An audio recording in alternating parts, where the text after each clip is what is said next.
If you found out that everything you'd been praised for actually belonged to someone else, someone who trusted you, someone sitting 2 desks away, would you say something? Or would you just let it keep being yours? Her name was Priya. She started at the company maybe 8 months before any of this happened. Quiet, methodical, the kind of person who documents everything in a shared folder that nobody else bothers to open. She sat across the aisle from me in the open plan, close enough that I could hear her keyboard at a different rhythm than everyone else's. Faster, more deliberate. I liked her, genuinely. We'd grab lunch sometimes, the 2 of us, and she'd talk about her mother back home, about this garden she was trying to grow on her balcony with not enough sun. She was warm like that, specific in the way that people are when they're actually paying attention to their own life. The project was called the Meridian Account. It doesn't matter what the work was, exactly, client-facing strategy, internal reporting, a presentation deck that took 3 months to build from scratch. What matters is that Priya built most of it, not all of it. I contributed. I sat in on the calls, I pushed some of the language in the final deck, and there were 2 late Thursday nights where it was just the 2 of us in the conference room with takeout containers going cold on the table. But the architecture of it, the original framework, the insight that the client kept coming back to in every follow-up meeting, that was hers.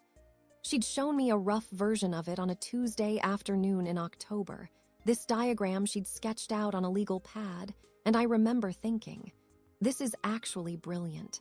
This is the thing. I told her so. She smiled and said she wasn't sure if the director would go for it. He went for it. The client loved it. The account expanded.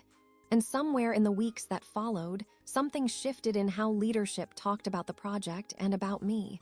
I was vocal in meetings. I presented well. Priya was in the room, but she rarely spoke up in front of the director. That's just how she was. She did the work and trusted that the work would speak. It didn't. I did. The award was called the Quarterly Impact Award. It sounds minor.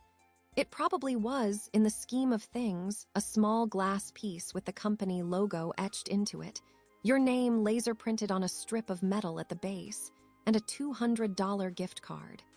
They announced it at the all-hands meeting in November. They said my name. I stood up. People clapped. The director said something about vision and initiative, and I stood there in front of 63 people holding this thing, and I did not say. Most of this was Priya's. I thought about it. That part is true. I thought about it in the 3 seconds between when my name was called and when I reached the front of the room. I thought, I could say something right now, something gracious, something that shared this. And then I thought about how it would sound corrective, performative, like I was using her work to seem humble, and I told myself that wasn't the right moment. I told myself I'd talk to her afterward. I told myself a lot of things in 3 seconds. Priya was clapping. I looked at her when I turned around to face the room. She was clapping with this expression I still can't fully read. Not hurt, not cold, just watching me. The way you watch something you already know the ending of. I never talked to her afterward. Not about that. We had other conversations. Normal ones. Lunch twice more. She asked about my weekend. I asked about the balcony garden. She said the basil finally came in. And there was this thing between us that we were both pretending wasn't there. Or maybe I was pretending and she had simply already decided what I was. She left the company in February. New role, better title, somewhere she'd be valued. That's what she said in her goodbye email, the one she sent to the whole floor. Professional and warm and completely opaque. The glass award is in a box in my closet. I didn't display it. I couldn't throw it away either. It sits there in the dark with some cables and a travel adapter, and I know exactly where it is without having to look. I've thought about reaching out, drafted something twice. Once right after she left, and once about 8 months later when I saw she'd been promoted at the new place, announced on one of those professional networking sites, and the summary of her work there had the same framework. The one from the legal pad. Hers. She was building on it, growing it somewhere it could actually be attributed to her, and I sat there reading it with this specific feeling I don't have a clean word for.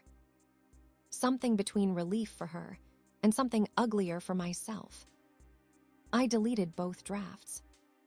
What would I even say? That I know. She knows I know. That I'm sorry. Sorry doesn't give her the award back. It doesn't rewrite what 63 people saw.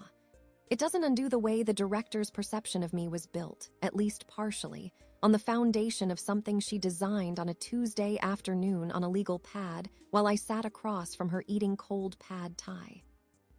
The honest thing, the actually honest thing, is that I don't know if I'd do it differently. I want to say yes. I want to believe I'd stand up there and say her name. But I know what I did in those 3 seconds, and I know what I chose. And the version of me who stood up there smiling knew exactly what she was doing, even while she was finding reasons not to. I think about Priya more than she probably thinks about me anymore. That feels like the right punishment, that I carry this, and she's moved on somewhere the basil grows and the work is hers. But I'm not sure punishment is the right word either, because I haven't changed. I've just gotten quieter about who I am. What would you have done? Tell me in the comments.